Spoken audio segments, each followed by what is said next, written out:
Okay, let's jump into it. So we always kick off with some sort of a key concept review. And I want to just remind you about what a word family is, because we're going to spend a lot of time talking about word families. I mean, we always do, but sometimes people are new to the Charlie and Lana show and miss this kind of key piece of information. So even though in the history of time, we might have referred to word families as groups of rhyming words, we're in a place now with our understanding through our morphology work that it is not a collection of rhyming words. So my favorite that I've heard is rhyming friends. So they're like buddies with each other. I was like rhyming gang, but apparently that was not a welcoming phrase to use. But we're looking for collections of words that share both meaning, which is like that definition or sense of the word. And we've talked before about how as the family grows over time, sometimes that the thread that connects that historical meaning or sense to the current use of the word is very fragile, but is still there. As well as the structure. You have to have both in order to be part of the word family, in order for us to work with it. Now, if you're all hung up on the rhyming words, the patterning of the ow sound is actually a phonogram. We're not worrying with that today. So that's the first piece that you're going to tuck into the back of your brain or think about as we're talking.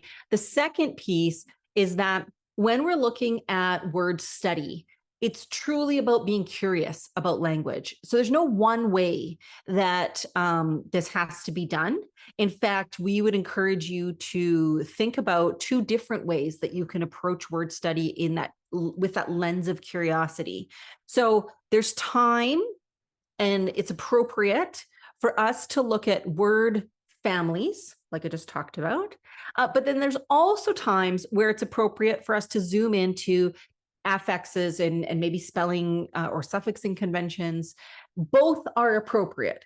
What we often find in commercially available resources is they lean heavily into the affixes, like let's study this prefix, let's study this suffix, and then move on. And they don't always spend a lot of time looking at word families. And to me, that's where we see the transfer of the affixes. That, hey, wait a second, the ing keeps showing up in like every word we study. Yeah, because it's a super common suffix. Oh, look, the re is showing up here and it shows up here, but wait, it's not meaning the same thing in both words. Funny, you should notice that. It doesn't always mean this one thing. So what we want to do when we're looking at word study is both. There's a time to do A and there's a time to do B. Yeah, I want you to try discipline today. Okay. Way to pick a word that I often misspell. Ah, love it. Well, that's good. Discipline. Like that? Yep. Okay. Oh, so at first glance, I would think that the DIS might be a prefix. I'm not sure about the rest of it. Now, NE can be a suffix, like in the word gone, right? GO is the base, NE is the suffix. So NE could be a suffix, maybe. But I don't know if it is in this case. And if I build it out, then I would have to think of other words that have CIPLI as a root. Yeah, and so I don't know. Like I think of the word disciple, but I don't know if that's related. Well, and that's where my mind went, right? Is disciple related to discipline in a way too, right? Which it could be. Yeah. Is that how you spell it? Yep. Okay. Which then maybe is INE a suffix? Like, I'm not sure. I'd have to look that up.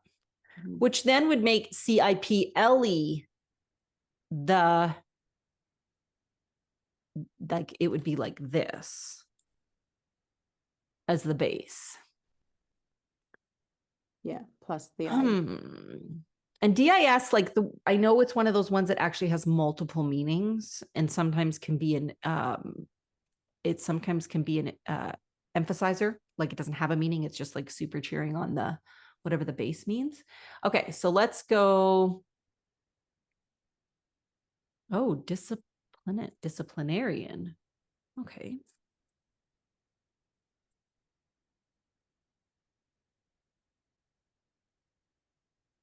Okay. Oh, it's from disciple. Interesting. Okay, so when we look at this, this tells us when it was first attested, and then it starts giving us what the definition would have been at that time. And then it goes from where it came from and all of the things. So from, well, I guess that makes sense. Disciple, discipline. Yeah, okay. I like it when Doug includes these things for us. Oh, and oh, that's fun. It like zooms itself now.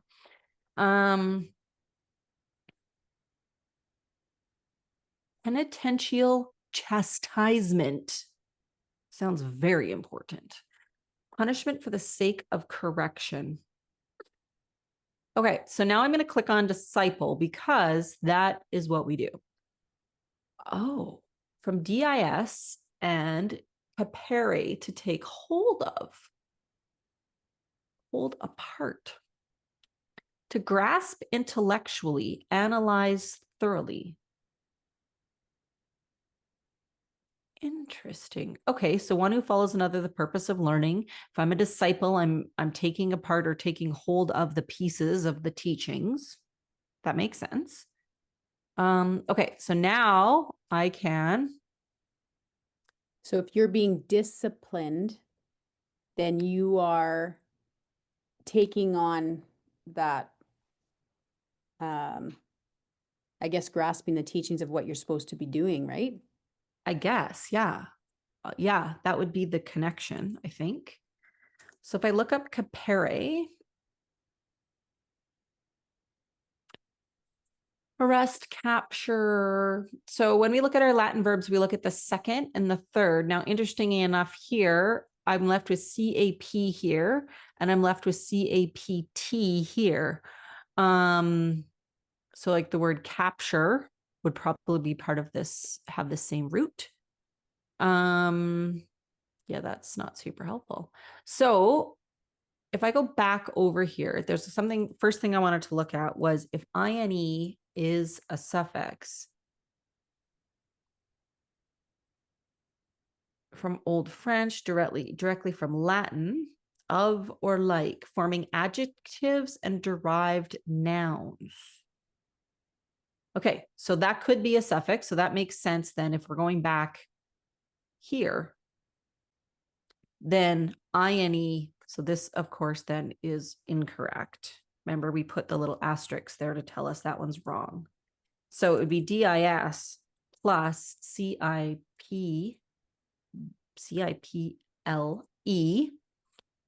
plus INE. We know that there's an E on the end of this because in the word disciple, there's an E. And so we don't just throw an E on the end for that. That's not a suffix that's available to us.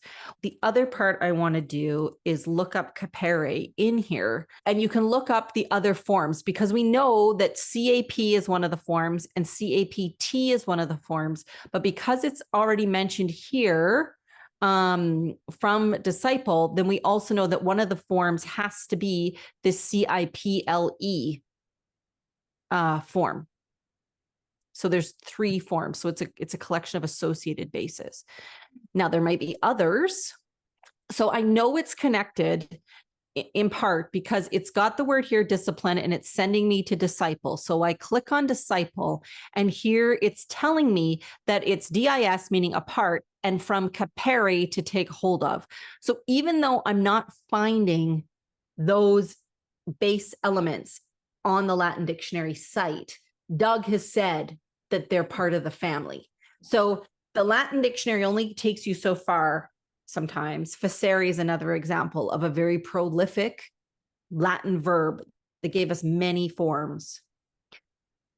Sorry, I got glitchy there. And so when I see the capere here, I know it's part of the family because basically because Doug has said it is. When you've proved that DIS is the prefix and the Yeah, INE is the suffix, and you yeah. know that there's some history, there's a historical connection with that capere, then you can be pretty confident that CIPLE is the root of that. And then you would go on a discovery to find other words that maybe would have that same root in them, like disciplinary or disciplinarian or all of those others that Yep. go on there, right? And if I'm a disciple of something, I'm a follower, I'm taking grasp of the teachings. So if I'm being disciplined in that, then I'm being, I guess, directed or kind of led to follow that teaching, right? Well, In and here I find another, okay, so this is interesting. We have CIPERE as a combining form of capere, to take. Yeah. So that's telling us that there's something to be said about this CIP. Yeah. Now, if I keep digging, I might discover that. So here I have again, intercept, CEPT, is going to be part of it. Now, here is forceps, CEP. Interesting. If I go back over here, nope, I've got CIP. So it's possible, and I'm not saying this because I don't know. It's possible that our word sum is actually this, and the LE is another suffix. That's possible. Yeah. And I would be pretty confident with that based on what I've seen so far. But in order for me to like sell it, I need to find a word that is using CIP without the LE. That's my evidence. If I can't find where CIP would exist without the LE attached and have the same meaning or sense associated with it, then I'm going to keep them together. Yeah. Okay, so Lan, I'm going to let you chat towards this. Now, I will pull up the sample of one. These are two free downloads off of the Can Do Kids Academy. Both of those images are linked in the slide deck, so you can click on them and it's going to take you to her website and you can download these for free. But in an effort to promote the business that she is offering, I'm not giving you the PDFs that I have already downloaded for free because we're driving traffic to her site. So that's why it's linked to her site and not the PDF of it. Yeah. But Lana wanted to take some time to talk about this today, because it's been something you've been going over with teachers, right, Lan? Yeah, it's just it was a resource that we found that I think is just again very powerful. So I know Charlie, you had done a lot of work trying to link up in our curriculum based on the scope and sequence or of the morphology pieces that teachers should be doing based on their grade level. And this is an 8-page document that again you can download and you can get, it's free, this piece of it. But it really walks you through those pieces and the non-negotiables that the Can Do Academy would figure out that would be those pieces that we should be teaching our students. And I just thought the way it is, and it's called like a scope, not a sequence. It gives us the goods on what should be taught, right? And you don't have to go step by step through, but it just really broke it up in a nice way, I thought, which would take us on a further dive and a little deeper, I guess, than what we've done in the curriculum per se. But I think just a very powerful document on these are the morphology pieces that if we're going to get kids to understand what it is they're doing and the things that they're working with, this walks us through a very step-by-step progression per se, not necessarily a scope, but a sequence of things that you could be doing with morphology. And I really liked it. So I just wanted to use it as a highlight resource. I think the other thing I love about this and what you're saying is that the curriculum is the minimum. Right. It's the bottom. It's the least expectations. So if you're using word study ongoing throughout the texts that you explore with your students, whether it's in language arts or cross-curricular, because we've talked many times about how the morphology can be very helpful in other subject areas. This is where you would look for the extra, right? So we know the curriculum's telling us the bare minimum, but for example, the homophone principle isn't in the curriculum. However, once I learned it as an adult, I was like, where was this information once upon a time? Because I think it helps us make sense of spelling, right? Whenever possible. Yeah.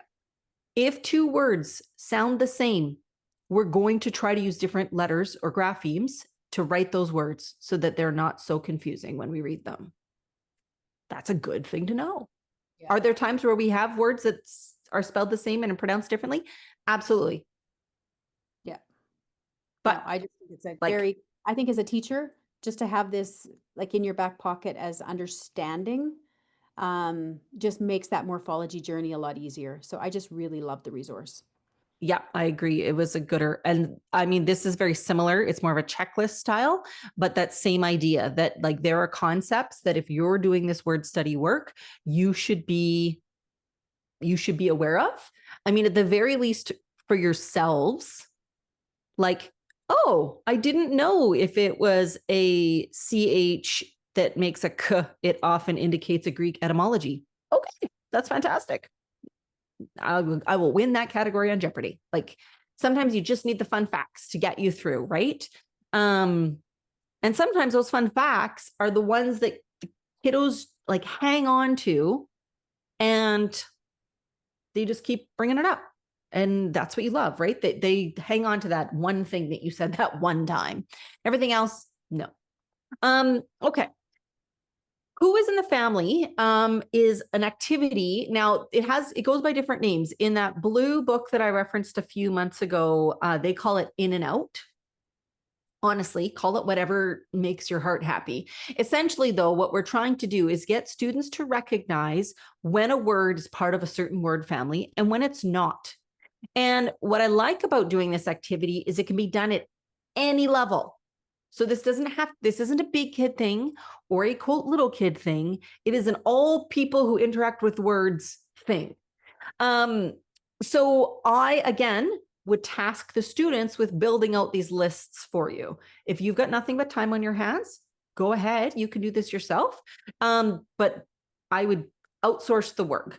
If you are teaching tiny humans and you have access to a group of, say, buddy readers, get your buddy reading class to build some of these for you, and then you're going to use them with your littler kids.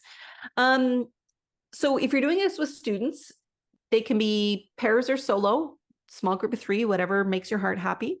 Now I'm old school, so like a cue card is totally an acceptable form to collect this on. If you're a digital person, you can go ahead and build slides and whatnot, but you don't have to. Like least amount of work possible for you, right? I would encourage you to get the students to indicate what the distractors are in the list, in part to make it easier for you when you go to do the activity, but also for them to show that they know stuff, right? I know this isn't part of the family because. So what it essentially is a collection of words for a family. Have them write the word at the top of the card and with the definition or meaning of sense that it has. And then have them brainstorm 5 to 8 words that are in that family. And then 3 to 5 words that are distractors. And so the distractors are words that have a similar meaning or a similar structure. Because remember, to be in the family, you have to have both. And then what you end up having is a little, like if you really want to go old school, a recipe box. But if you're not that old school, you could just put like those little the binder ring things, and use them. You got 3 minutes before the bell. Okay, let's do some who's in the family or who's in and who's out.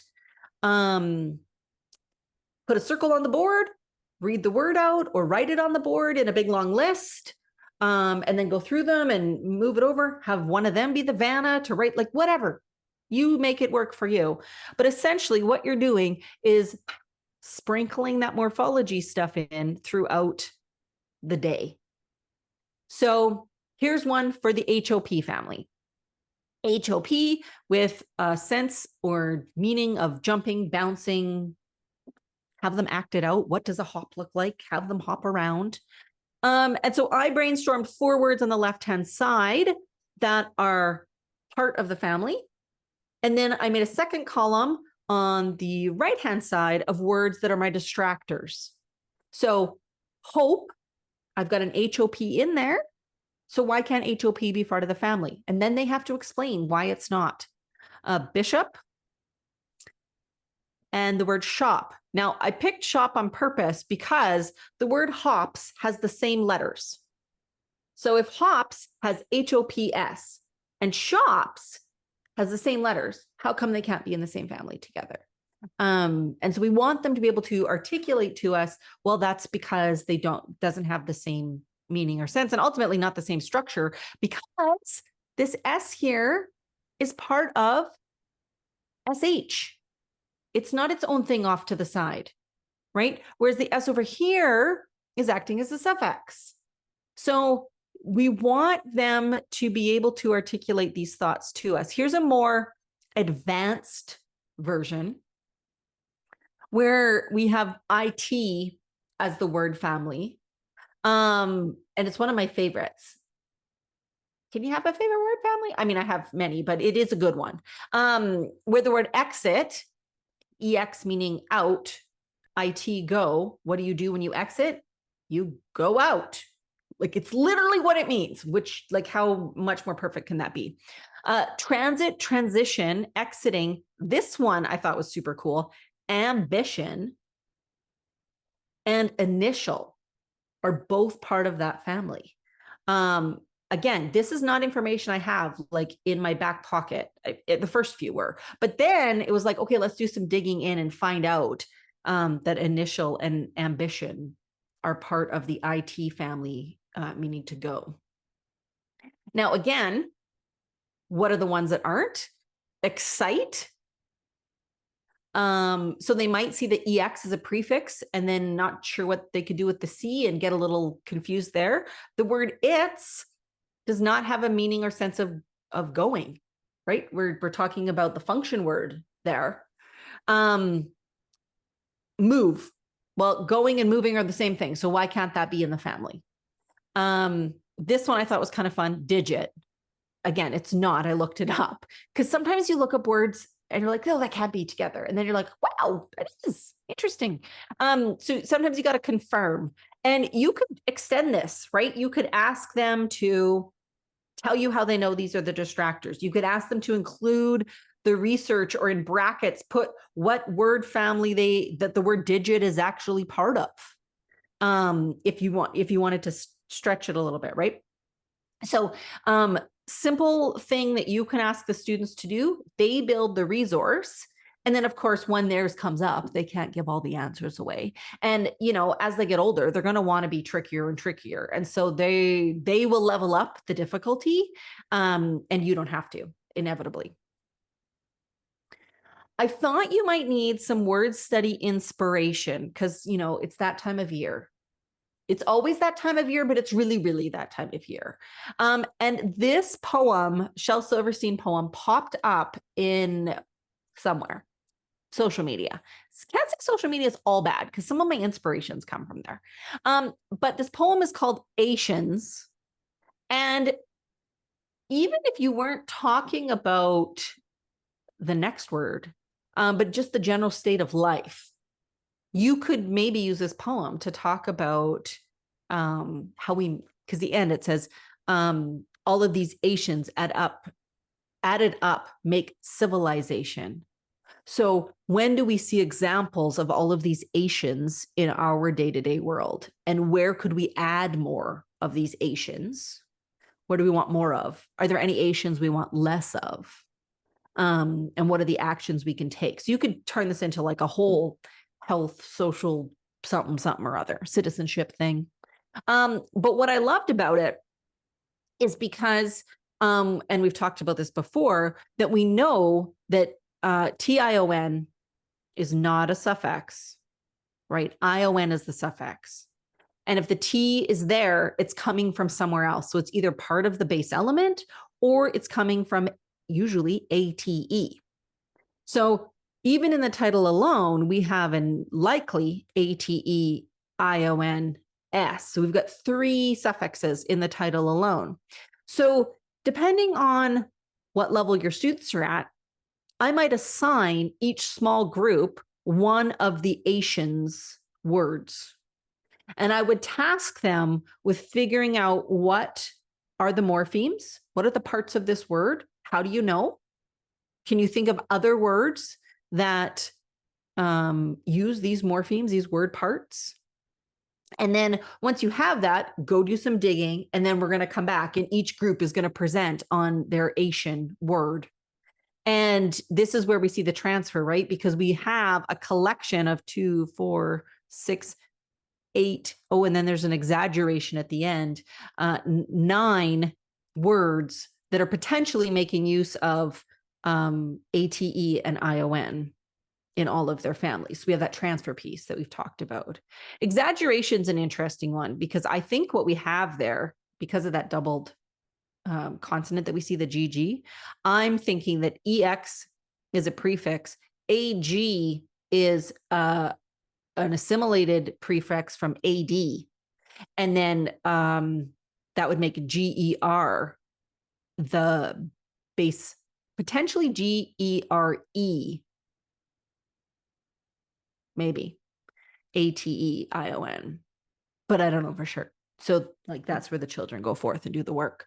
I thought that like it's so simple, but somehow the simplest of poetries can, I think, spark rich conversations, especially about if we understand each other, that's communication. If we argue, scream, and fight, that's altercation. What do we think the adults have been doing most of lately? I'm going to go with B. And you can also teach this as a structure if you really wanted to build it into a writing task. So if we do this, that's this. If we do this, that's this. And how could you build out your own poem or piece of writing that follows this same formula that Shel Silverstein has used? So that's one. The next one, though, because it is election day, if you wanted something to do tomorrow with your students, post-election, as we're all recovering and or celebrating and or recover celebrating, you could talk about the word election.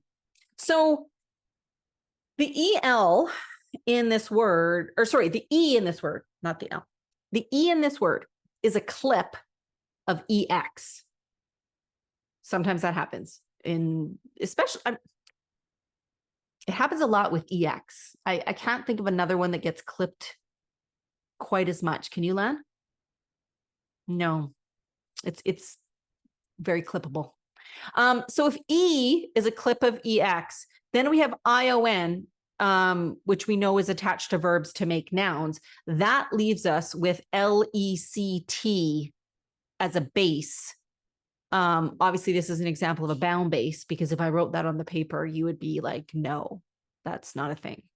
So it has to be attached to something in order for it to become a word that we recognize. And in this case, the LECT means to pick out or choose, which I thought was really interesting. So what are you doing when you're electing someone? You're choosing them. And an election is the process, the thing that you do in order to pick them, to choose them. So then what I did was this. We haven't talked a lot about the word searcher website, but Neil Ramson's the same guy that made the mini matrix maker for fun, also made this other tool for fun, where you can search word patterns. You can search beginnings of words, ends of words as well, but you could search word patterns. Now, this doesn't mean that every word in this list is part of this family. It just means that these 4 letters are found together in 188 words. So depending on where you are with your kiddos, you could take this list of 188 words and you could give them a chunk of them. Like, here are 5 words, and you get 5 words, and you guys get 5 words, or whatever the number is. And then what you have to do with your list of 5 words is tell me whether or not they fit in the family. How do you know? So we're going to do some digging. We're going to do some research. Do we find the Latin verb in the answer when we go to the Edam Online Dictionary? So I thought it was super cool because the word select is connected. And that was kind of where I started, was I was like, okay, election, is select a word? And if so, like, does that mean SE is a prefix? And it is. So that was kind of cool. When you're lecturing, you're picking out the words, you're choosing what it is you're going to say. Neglect, right? You're not choosing. If you're neglecting something, you're not picking it. COL there is the assimilated form of COM. So we have another assimilated prefix there. Recollection I thought was really interesting because there was a time where RE hyphen collect, like recollect and recollect were pronounced the same and kind of considered the same things. So like, I'm going to pass these out and then I'm going to recollect them, I guess, as opposed to recollect as in remember. And so that, yeah, so recollection is considered part of the word family, and so would RE hyphen collect. So there is a tiny little word study. I mean, tiny in the sense that it could be small or it could be ginormous, depending on where your kiddos are at.